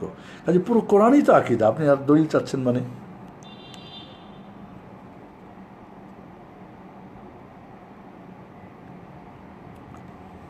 আকীদা বিষয়টা বা শব্দ, আপনি এখন শব্দ নিয়ে ব্যস্ত হয়ে গেলেন, ঠিক আছে, যে কোথায় কোরআন হাদিসে এসেছে। আকীদা শব্দ কোরআন সুন্নাহয় কোথায় এসেছে সেটা যা আগে জানতে হবে, যে আকীদা বিষয়টা কোত্থেকে এসেছে, কোরআন হাদিস থেকে এসেছে। আকীদার বিষয়টা কোরআন সুন্নাহ থেকেই এসেছে। তাহলে পুরো কোরআন সুন্নাহই তো আকীদা নিয়ে কথা। কাজে শব্দ আপনি আপনি যদি বলেন যে ইয়াবা কোথায় আছে এখন? ইয়াবাকে কোরআন হাদিসে আছে, ওটা হারাম বলবেন কেন? ওখানে তো খামারের কথা আছে, ঠিক না? তো এগুলি হচ্ছে মানে এই ধরনের প্রশ্নগুলো হঠধর্মী প্রশ্ন, এবং বাতিলকে প্রশ্রয় দেওয়া এবং হককে না জানার এই ধরনের প্রশ্ন করে থাকে। এগুলি বাতিলের প্রশ্ন, কোনো সন্দেহ নেই। মুহররম মাস শুরু হয়েছে, তাই আশুরার রোজা নিয়ে সমাজে পরিচিত বিদআত ও আশুরার রোজার ফজিলত যদি বলতেন। আশুরা কেন্দ্রিক একটাই কাজ, সেটা হলো কি সিয়াম, 9-10 রোজা রাখবেন, এটা হলো উত্তম। কেউ শুধু 10 রাখে তবু চলে, বা 10-11 রাখাও যেতে পারে, এটাই হলো। এবং এর ঘটনা হচ্ছে মুসা আলাইহিসসালামের নাজাত, ফিরআউনের ধ্বংস, ব্যাস এটুকুই হলো কোরআন সুন্নাহ দ্বারা সাব্যস্ত। বাকি এর বাইরে যত আছে সব কিছু শিয়া, রাফেজি এবং বাতিলদের, অন্য কিছু আর না। যদি রোজা রাখে তাহলে আশুরার রোজা, একটা রোজা রাখলে আল্লাহ 1 বছরের গুনাহ মাফ করে দেন। আরাফাতের 2 বছরের, আগে 1 বছর, পরে 1 বছর, আর এটা হলো যে আল্লাহর উপরে 1 বছরের গুনাহ মাফ করে দেন, ব্যাস এটাই হলো, এতটুকুই সাব্যস্ত। এই রোজা রাসূল সাল্লাল্লাহু আলাইহি ওয়াসাল্লাম রেখেছেন, সাহাবায়ে কেরাম রেখেছেন, এমনকি জাহেলিয়াতের জামানায় জাহেলিয়াতের লোকরাও রাখত। এটা মুসা আলাইহিস সালাম রেখেছিলেন, তার বনী ইসরাঈল রেখেছিলেন। কাজে এখন এটুকুই সাব্যস্ত। এর বাইরে অন্য কিছু যেটা আমরা করে থাকি সবগুলো বিদআত, সবগুলোই শিরিক, বিদআত এবং কুসংস্কার আচ্ছন্ন।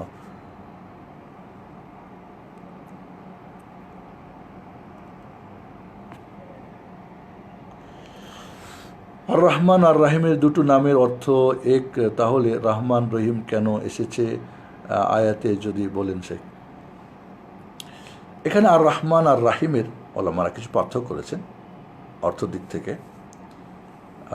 রাহিম যেটা কন্টিনিউ হয়, যেই দয়াটা কন্টিনিউ হয় মুমিনদের জন্য দুনিয়াতে আখিরাতে। আর রহমান যেটা অধিক হয়, অধিকটা কার জন্য হয়? শুধু মুমিনদের জন্য, কাফিরদের জন্য হয় না। তাহলে রাহিম যেটা কন্টিনিউ হয়, তো অর্থের যেহেতু পার্থক্য আছে, যদিও মূল ধাতু একটাই রাহমা থেকে, কিন্তু অর্থে কম বেশ রয়েছে। এই জন্য আল গাফফার, আল গাফুর, ঠিক আছে, পার্থক্য আছে মিনিংয়ের দিক থেকে। সেজন্যই দুইটা। জামাত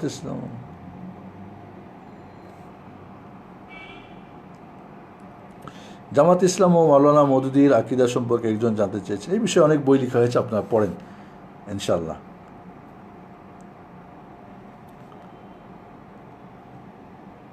শরীফুল ইসলাম সজীব শুক্রিয়া, জাজাকাল্লাহ খায়ের। সুন্দর এবং প্রাণবন্ত আলোচনার জন্য। সে আকিদা একই জিনিস নাকি?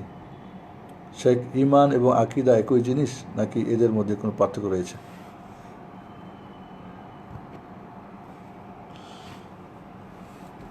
ইমান, আকিদা হলো কি মজবুত, তো ইমান দুর্বল হতে পারে, মজবুত হতে পারে। তো মজবুত ইমানটাই হচ্ছে আকিদা, যেখানে কোনো সন্দেহ, কোনো সংশয়, কোনো কপটতা থাকবে না।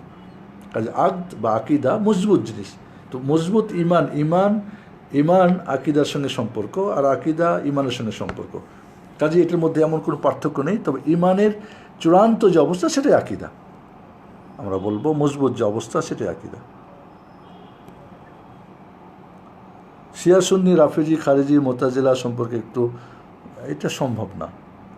এটা এক একটা বিষয়ে বেশ অনেকগুলো করে দাস দিতে হবে, ক্লাস করতে হবে।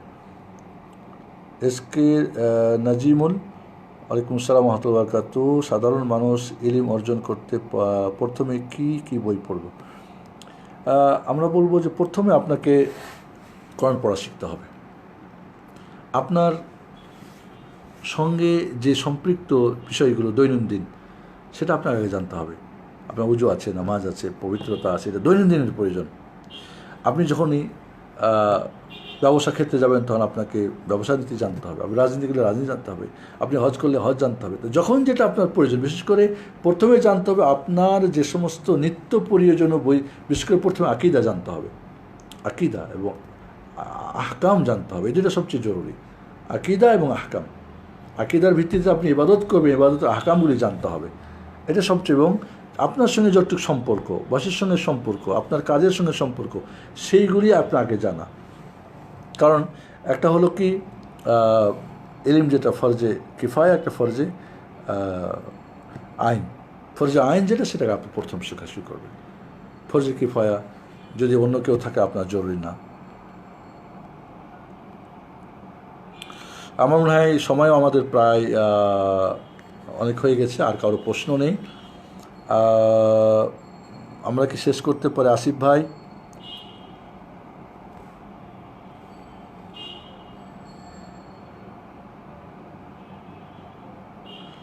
আমরা তাহলে আজকের মতো এখানে শেষ করছি। মহান রব্বুল আলামিন আমাদের আকিদা বিশুদ্ধ করে, এরপরে আমাদের আরেকটা আমাদের জিনিসে দেখা যায়, আকিদা ও মানহাজের মধ্যে পার্থক্য অনেকেই বুঝে না।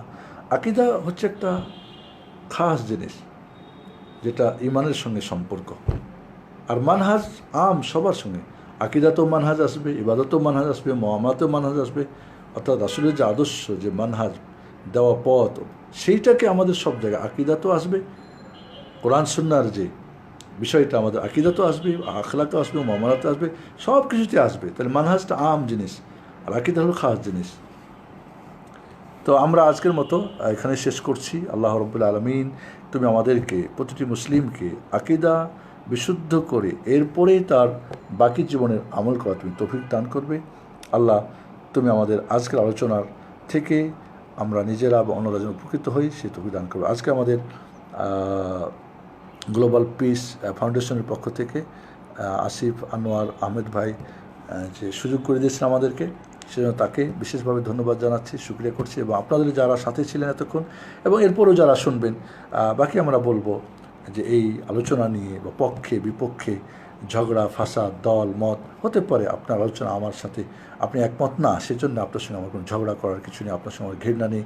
আপনি একজন মুসলিম ভাই, এই জন্য আজকে আমরা একটুতেই মত আমার মতো হলো না ও বাদ, এই ধরনের চিন্তা চেতনা, আপোষে হানাহানি বা বিদ্বেষ, আমাদের দেশের যে তরবিয়তটা, কেউ মাঝহাবি তরবিয়ত, কেউ ফেরকা তরকিয়াত, একে অপরের সঙ্গে বিদ্বেষ তৈরি করে দেওয়া, এটা বড় অন্যায়। এই জিনিসগুলি থেকে আমাদেরকে আল্লাহ যেন হেফাজত করেন, আমিন।